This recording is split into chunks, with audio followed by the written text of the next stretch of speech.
Êtes-vous intéressé? Dit le monsieur de la télévision. Je ne sais pas, répondit monsieur DFGDF. Je n'ai pas encore vu votre dessin animé. Je veux dire, êtes-vous intéressé par l'intéressement? Il faut voir si c'est intéressant, répondit le monsieur DFGDF. Eh bien, venez voir.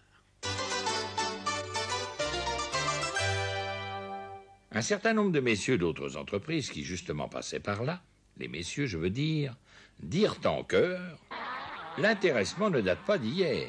Cela consiste à intéresser pécuniairement les salariés de l'entreprise à ses résultats, ses performances. Ceci, bien sûr, indépendamment des salaires. C'est une façon de récompenser les efforts supplémentaires de chacun pour atteindre des résultats encore meilleurs. Oui, mais les résultats, qu'est-ce que c'est? Un éminent économiste, qui justement passait par là, explique que les résultats, ça peut être beaucoup de choses. Qualité du service, amélioration de la sécurité, respect des délais. Ça peut être aussi les résultats financiers, c'est-à-dire le total des recettes moins le total des dépenses. Or, une entreprise privée est plus ou moins maître de ses prix de vente. Si ses produits sont meilleurs que ceux de ses concurrents, elle peut les vendre plus cher. Les bénéfices, donc les résultats financiers, s'en portent d'autant mieux. Mais à l'électricité de France et au gaz de France, poursuit l'économiste, ça n'est pas pareil. Quelle que soit la qualité du produit et du service, et ils sont d'excellente qualité, les prix de vente dépendent des pouvoirs publics. Nous avons une mission de service public et participons à la prospérité générale du pays. L'électricité et le gaz sont livrés aux prix les plus bas pour maintenir le pouvoir d'achat des ménages, pour aider les entreprises à être compétitives. Et en ces temps de crise économique, on sait qu'elles en ont grand besoin. Alors avec tout ça, dit monsieur DFGDF, si les prix de vente, donc les bénéfices, sont réduits au minimum, on n'est pas près d'être intéressés, nous autres. Oui, mais il y a d'autres moyens que les bénéfices pour mesurer les performances d'une entreprise. Chez nous, dans l'accord national, on se sert d'un critère commun à l'électricité et au gaz, le prix de revient du kilowattheure. L'avantage d'utiliser la même unité pour les deux énergies, c'est que les gens du gaz et de l'électricité savent de quoi ils parlent. On a bien dit prix de revient et non pas prix de vente, puisque le prix de vente, comme on l'a déjà dit, on n'en est pas maître. Tandis que le prix de revient, il dépend de nous, comme on le verra tout à l'heure. Oui, alors justement, dit monsieur DFGDF, le prix de revient du kilowattheure, d'abord, comment ça se calcule? C'est ici qu'on va faire venir notre mathématicien de service pour nous expliquer la chose. Le prix de revient du kilowattheure, on le calcule grâce à cette formule très simple. Vous n'auriez pas quelque chose de, disons, encore plus très simple à l'usage de nos téléspectateurs? Bon, eh bien, continue le mathématicien, pour avoir le prix de revient du kilowattheure, il suffit de faire une division. On divise le total de ce qu'on a dépensé en un an pour fournir tous nos kilowattheures électriques ou gaz par le nombre de kilowattheures vendus. On est bien d'accord? On est bien d'accord, répond une ménagère qui justement passait par là. C'est comme pour les confitures. Le prix de revient du pot de confiture de groseille est égal au prix des groseilles, plus le prix du sucre, plus le prix du gaz pour les faire cuire, divisé par le nombre de pots de confiture produits.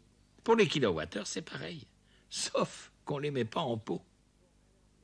Merci, madame. Bon, alors, qu'est-ce que je disais? Ah oui, le prix de revient du kilowattheure, c'est donc le total des dépenses divisé par le total des kilowattheures vendus. Le total des dépenses, cela comprend tout ce qui est lié à la production, au transport, à la distribution, qu'il s'agisse d'électricité ou de gaz.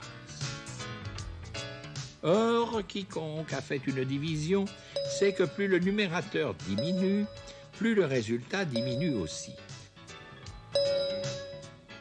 Alors, pour baisser le prix de revient du kilowattheure, il faut diminuer les dépenses, c'est bien évident. Et chacun, là où il travaille, peut y contribuer. Des secrétaires au comptable, des releveurs aux informaticiennes, en passant par le chef de car qui organise bien son travail et le magasinier qui gère bien son stock. Sans oublier les monteurs qui entretiennent bien le réseau et les dispatchers qui utilisent les centrales les plus économiques. Tout ceci concernait le numérateur. Maintenant, occupons-nous du dénominateur. Quiconque a fait une division sait aussi que si le dénominateur augmente, le résultat diminue. Si bien que, pour faire baisser le prix de revient du kilowattheure, on peut non seulement diminuer les dépenses, mais aussi augmenter le nombre de kilowattheures vendus.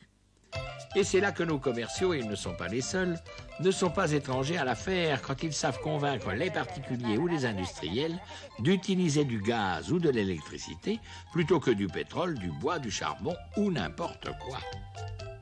Mais, fait remarquer monsieur DFGDF, un kilowattheure haute tension coûte moins cher à livrer qu'un kilowattheure basse tension, c'est bien connu.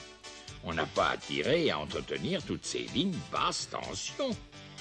Monsieur le mathématicien, qu'avez-vous à répondre?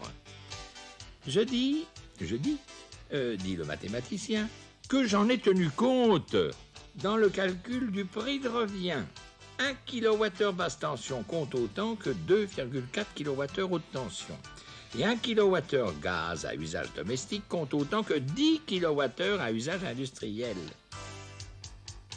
J'ai tenu compte aussi d'autres impondérables comme les variations de prix d'achat du gaz naturel, le cours du dollar, les conditions météo, l'âge du capitaine, que sais-je encore.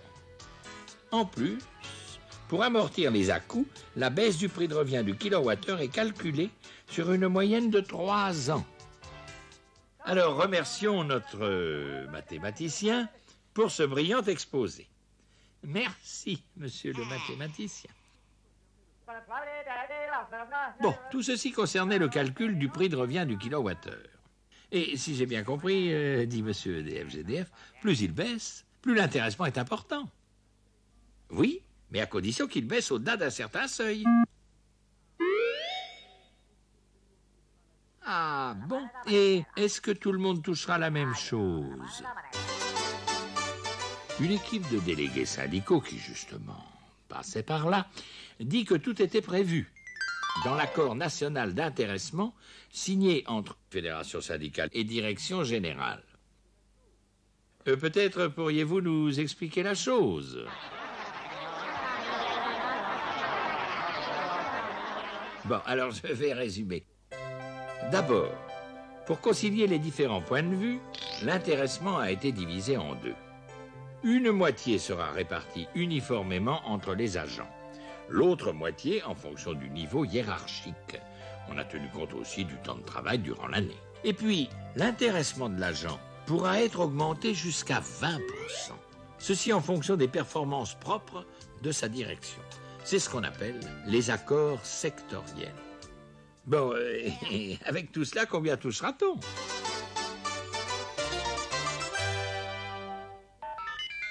Prenons un exemple. Supposons que le prix de revient du kilowattheure électrique baisse de 3,6% et celui du kilowattheure gaz de 2,6%. Si vous êtes un agent de maîtrise, par exemple NR 11 échelon 7, vous toucherez 1000 francs environ. Mais que vais-je faire de cet argent, dit monsieur DFGDF d'un ton moqueur. Justement, vous pouvez doubler la mise, dit un monsieur du plan d'épargne d'entreprise qui passait par là. Ainsi, si vous recevez 1000 francs, disons, au titre de l'intéressement, les établissements vous en ajouteront 1000 autres, si vous les placez sur un des plans d'épargne d'entreprise. Évidemment. Vos fonds sont alors bloqués 5 ans, mais en échange. Tout ceci est net d'impôts. C'est un bon placement, non? Alors, ça vous intéresse maintenant, l'intéressement? Oui, oui, répondit monsieur DFGDF. Mais ça m'intéresse aussi, dit un retraité qui passait justement par là en revenant de planter ses choux. On lui répondit que c'était prévu, qu'à la demande des fédérations syndicales, une contribution de solidarité de 15% sera prélevé sur l'intéressement des actifs et reversé uniformément aux retraités. Un directeur, qui passait pas par là, mais qu'on avait réussi à avoir en direct sur l'antenne, ajoute pour finir que certes, l'intéressement est un moyen de récompenser financièrement les efforts de M. EDF-GDF. Mais sur ces bateaux que sont les services et les unités, ce n'est pas un monsieur qui rame tout seul dans son coin qui va améliorer les résultats. Les résultats, ils dépendent de nos efforts solidaires, quel que soit notre métier, notre fonction, à condition de ramer dans le même sens. Alors l'intéressement, ce sera aussi un moyen pour nous tous de coordonner nos efforts pour mieux remplir notre mission de grand service public au service de la nation. Merci, monsieur le directeur. Et merci de votre attention.